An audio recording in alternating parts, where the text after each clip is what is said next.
Allô, docteur Hamouk? C'est votre rubrique santé. Bonjour et bienvenue dans votre rendez-vous médical. À l'occasion de la fête de l'Aïd el-Kébir, je vous souhaite un bon Aïd, Saha Aïdkoum, Aïdkoum Mubarak. Et en parlant de Aïd el-Kébir, le sacrifice du mouton, je voulais vous parler et continuer dans cet deuxième épisode de parler de cette pathologie très fréquente liée à des zones d'élevage partout dans le monde et même en Afrique, que ce soit au pays du Maghreb ou que ce soit en Afrique subsaharienne, là où il y a une grande activité d'élevage, la maladie qui est le kyste hydatique. On a dit que cette maladie, c'est une localisation viscérale d'un ver, d'un parasite qu'on appelle l'Echinococcus granulosus, dont l'hôte définitif est le chien, l'hôte intermédiaire est le mouton, et de manière accidentelle, il peut être transmis à l'être humain et induire un kyste hydatique, c'est-à-dire une poche, un kyste qui est plein d'eau, mais aussi plein de parasites, qui peut se localiser au niveau des organes, des viscères, que ce soit le foie le plus souvent, mais aussi au niveau des poumons, au niveau du rein et même au niveau du cerveau.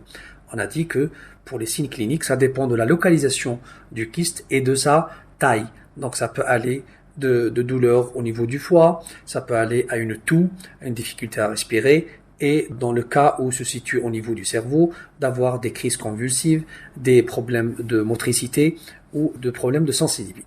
Maintenant, passons au diagnostic.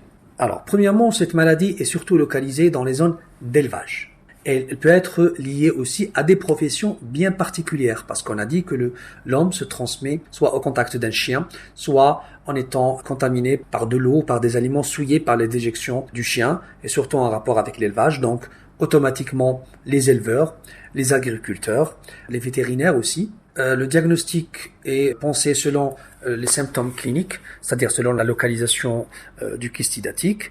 La radiologie est très importante, que ce soit la radiologie conventionnelle, le scanner ou l'IRM, pour déjà faire le diagnostic du kyste hydatique et surtout le diagnostic de sa localisation.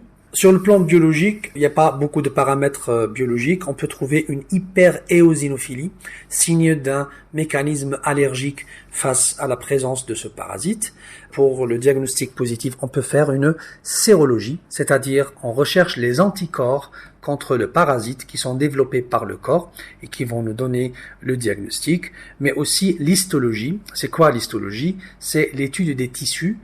Quand on a un kyste hydatique, on peut être opéré, on retire le kyste hydatique et on va l'analyser en anatomopathologie qui vont nous donner le diagnostic de cette maladie. En ce qui concerne le traitement, il y a le traitement chirurgical dans beaucoup de cas. Quand le kyste il est important, quand il est localisé au niveau d'un organe noble, on doit inciser le patient, retirer le kyste hydatique et surtout éviter de le perforer parce que ça peut induire des manifestations allergiques graves. Il y a le traitement médical, il y a une molécule qu'on utilise souvent qui est l'albendazole, qui est un traitement antiparasitaire. Et bien sûr, si le patient fait des réactions allergiques, on doit traiter l'allergie. Pour la prévention, dans les zones d'endémie, c'est-à-dire les zones où cette maladie est vraiment fréquente, c'est très très important d'initier des mesures de prévention, que ce soit pour les moutons, donc pour le cheptel, le contrôle vétérinaire, la surveillance des moutons, le contrôle des moutons abattus, l'élimination, quand on sacrifie un mouton, l'élimination des viscères parasités pour éviter de contaminer le chien.